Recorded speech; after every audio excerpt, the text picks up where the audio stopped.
She dropped her kids off at school, kissed them goodbye, and then she was just gone. No ransom call, no sightings, no trace. But here's what makes this case so different from anything you've heard before. Investigators didn't find a body. They found something worse. They found proof that someone tried to make her disappear forever. And they almost got away with it. Part 1, the setup. Jennifer Dulos lived the kind of life that looks perfect from the outside. Beautiful home in one of Connecticut's wealthiest suburbs. 5 kids she adored. An education most people could only dream of. But behind that polished front door, a marriage that had completely collapsed. Years of legal battles, bitter custody fights, court filings that read more like war declarations than divorce papers. And Jennifer, exhausted, stressed, and quietly afraid, had started telling people close to her something that no one took seriously enough at the time. She was scared of what her husband might do. Those words would come back to haunt everyone who heard them. Part 2. The day she vanished, May 24th, 2019. A Friday morning. Ordinary in every way. Jennifer drove her children to school. Cameras caught her car. Witnesses saw her. And then, nothing. No calls, no texts, no check-ins. By the time investigators reached her home, what they found inside stopped them cold. Blood. Evidence of a violent struggle. The kind of scene that tells you, without a single word, that someone didn't just leave. Her car was found abandoned near a park. More blood inside. And at that moment, detectives knew they weren't looking for a missing person anymore. They were looking for a victim. But where was she? Part 3. The surveillance footage that changed everything. Here's where this case takes a turn that you genuinely won't see coming. While investigators were combing through Jennifer's home, another team was pulling surveillance footage from across Hartford, Connecticut. And what they saw made absolutely no sense. Until suddenly, it made perfect sense. A black pickup truck, moving through the city, stopping, then moving again, stopping, moving, stopping, over and over, across multiple neighborhoods. 2 people getting out each time, briefly, then climbing back in and driving to the next location. Now ask yourself, why would anyone do that? Why not use one dumpster? Why spread it across an entire city? Unless what you're throwing away isn't trash. Unless what you're throwing away is evidence. Part 4. What was in those bags? Investigators pulled every single bag, and what they found inside shook the entire investigative team. Clothing, cleaning materials, household items, all of it contaminated with blood. Jennifer's blood. In one moment, this case transformed from a disappearance into a homicide investigation.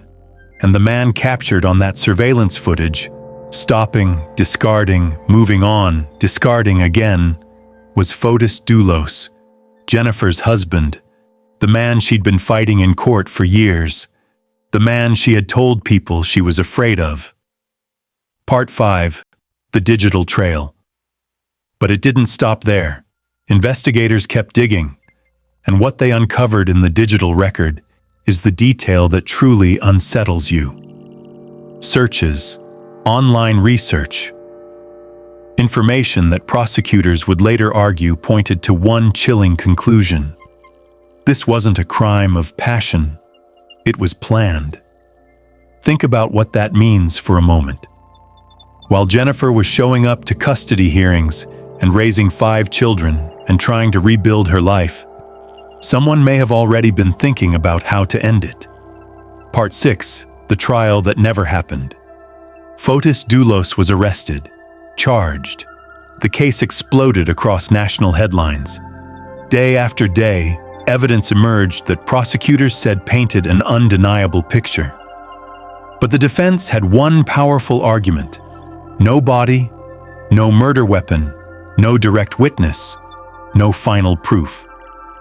Prosecutors believed the circumstantial evidence was overwhelming, that every piece, the blood, the surveillance footage, the digital trail, the disposal route, pointed in one direction and one direction only.